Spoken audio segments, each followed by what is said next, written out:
नमस्कार। आप सभी बहुत उत्सुक होंगे कि आज मैं आपसे क्या बात करने वाला हूँ। चलिए शुरुआत करते हैं। एल्बर्ट आइंस्टाइन के नामचीन शब्दों से जो है, मेरे पास कोई प्रतिभा नहीं है, मुझ में केवल जुनून की हद तक उत्सुकता है। जरा सोचिए, जुनून और जिज्ञासा मिल जाए तो क्या होगा? क्रांति हो सकती है। जिज्ञासा मानव जाति के सर्वोत्तम उपहारों में से एक है। क्या आपने कभी बच्चों पर गौर किया है? वो हमेशा सवाल पूछते रहते हैं, निडरता से और उत्साह से। बड़े लोग ही कई बार अपनी जिज्ञासु भावना को कुचल देते हैं, मानते हैं ना? बच्चों में जिज्ञासा नवीनता के लिए बहुत सारे विचार देती है। पूरे इतिहास में अधिकांश सफलताओं, खोजों और उल्लेखनीय आविष्कारों ने दुनिया में प्रगति की, फिर वो चिकित्सा का क्षेत्र हो या गैजेट में या फिर किसी अन्य उत्पाद में हो। बच्चों में जिज्ञासा ग्रे क्रांति की ओर ले जाती है। ग्रे क्रांति हमारे लिए एक बेहतर और नई दुनिया बनाती है, हमारे रहने के लिए। जब कोई नेतृत्व की बात करता है, जिज्ञासा एक नेता की प्रमुख विशेषताओं में से एक है। जिज्ञासा बेहतर प्रथाओं की ओर ले जाती है और आपको उत्कृष्ट बनाती है और लोगों को सर्वश्रेष्ठ बनाती है। जिज्ञासा एक ऐसी चीज है जिसे हम प्रोत्साहित और विकसित कर सकते हैं। अभ्यास से हम जिज्ञासा की शक्ति को नियंत्रित कर सकते हैं और रोजमर्रा के कामों को दिलचस्प और सुखद अनुभवों में बदल सकते हैं। हमें जिज्ञासा तब भी होती है जब जानबूझकर आश्चर्य हो, साजिश में, और आप लगभग किसी भी स्थिति या बातचीत से बाहर निकलना चाहते हैं। जिज्ञासा से जब कोई जिज्ञासा की बात करता है तो कुछ प्रसिद्ध व्यक्तियों के नाम याद आते हैं।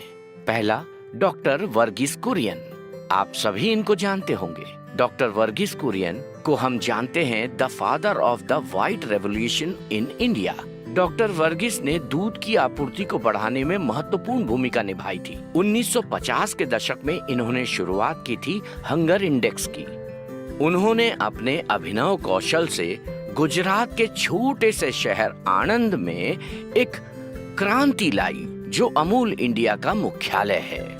मेरे दिमाग में वो प्रसिद्ध जिंगल बज रहा है, Amul the taste of India. Doctor Kurien किसानों की दुर्दशा से बहुत प्रभावित हुए थे। उनके नए विचारों से उन्होंने सभी दूध बेचने वालों को आर्थिक रूप से स्वतंत्र बना दिया। दूध की आपूर्ति श्रृंखला में मध्य आदमी को हटाकर उन्होंने लाखों किसानों को स्थायी आजीविका दी। ये इसलिए संभव हुआ क्योंकि डॉक्टर वर्गीस कुरियन का मन हमेशा से ही जिज्ञासु रहा है। डॉक्टर कुरियन एक लेजेंड है और अनगिनत लोगों के लिए प्रेरणा है। दूसरा नाम मेरे दिमाग में आता है डॉक्टर एम.एस. स्वामीनाथन, जिन्हें मैं व्यक्तिगत रूप से जानता हूं। उन्हें कई अवसरों पर मिलने का सौभाग्य प्राप्त हुआ है। उन्होंने भारत के कुष्ठ रोग आयोग का भी नेतृत्व किया है, जबकि डॉक्टर स्वामीनाथन को हरित क्रांति के जनक के नाम से भी जाना जाता है।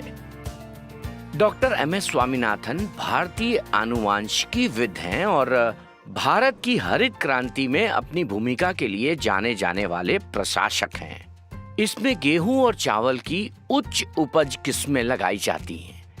डॉक्टर स्वामीनाथन के निरंतर प्रयासों के कारण आज भारत गेहूं और चावल उत्पादन में आत्मनिर्भर है। शुरुआती दिनों में डॉक्टर स्वामीनाथन ने अपने पिता से सीखा कि असंभव शब्द केवल दिमाग में ही मौजूद होता है और सही साधनों से और मेहनत से किसी भी असंभव कार्य को संभव किया जा सकता है।